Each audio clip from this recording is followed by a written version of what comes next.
Grooming is a daily ritual, and looking good has a feel-good factor to it.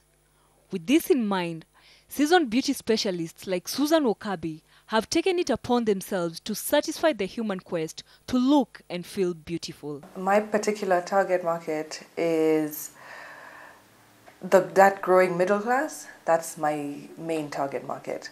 I have the sort of college students up till about 25, just entering the workforce, have a little bit of disposable income, want to learn how to look good and take care of themselves, and then I have my sort of second target group is the 26 to 40s who already have been working for a while, have a lot more disposable income, know what they prefer, know what they want to look like, travel a little bit, so they're a bit exposed.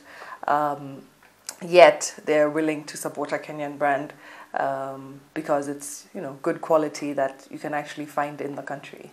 Kenya's beauty industry has transformed over the years. It is estimated that the sector is worth more than 13 billion Kenya shillings, and it has witnessed players who have chosen to chart a path in this glamorous yet challenging industry. I've been in this industry since 2001, that is about 11 years ago. And its challenges are just normal as for any other business. I think through the entire process, which has been about 3 years now, the biggest challenges I faced were fund raising. I knew from the beginning that it would be a capital-intensive project, but I did not realize how difficult it would be to come across those funds. A lot of people do not want to support startups. Even if I had all those years of experience in the beauty industry, the expansion of my company from a makeup service company to a product provider, while it was, to me, it's just an expansion of the business, but to everybody else, it's no, you're going to be selling product for the first time, so prove yourself first, then come. I'm like, well, I need the money to prove myself, so it was such a catch-22, and that was the biggest hurdle. With Kenya projecting its economic growth to 5.3% in 2012, international cosmetic companies are tapping into the country's potential and have set up shop in a bid to serve Kenya, while marking their presence in the entire East African hub. It's the right time and the opportunity sits right here.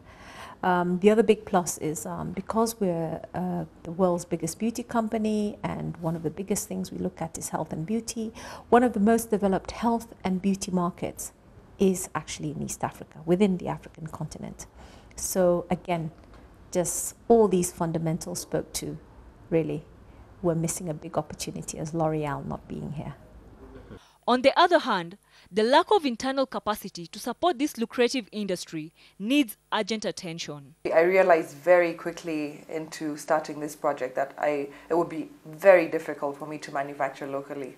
So, I had my ingredients lists and all the sort of requirements that I had for this product, and went even to the university to research with chemists there, and everyone would look at my list and they're like, no, none of these raw materials exist in this country.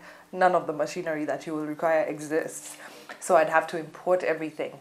And of course, that cost would be phenomenal. So I wish there was a way for that process to be made easier. The amount of money I'd have had to spend to set up this factory or workshop is nothing that I could afford right now. The eventual hope and dream is, of course, to manufacture locally and provide all the jobs and have everything done here, use a local material. That is the ultimate goal, and I hope things change and that can start to happen.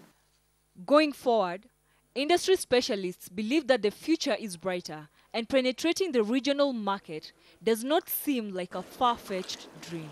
We started in Nairobi and the other big towns as soon as we can, and East Africa-wide, regional, Africa-wide as soon as possible as well.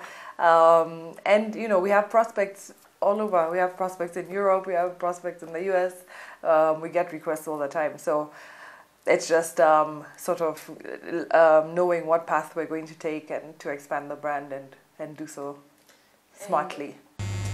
In future, I would like to have my own salon. It's a good industry. By the way, we do make money financially. We are rich, not very rich, but at least we can manage our lives. Yeah. So I like it. It's a good business. Yeah. In a country where nearly half of the population lives on less than $1 a day, it is not uncommon to find a tube of mascara going for nearly $8. An indication that Kenya's beauty industry is a niche-oriented sector. And when it comes to grooming, no expense is spared.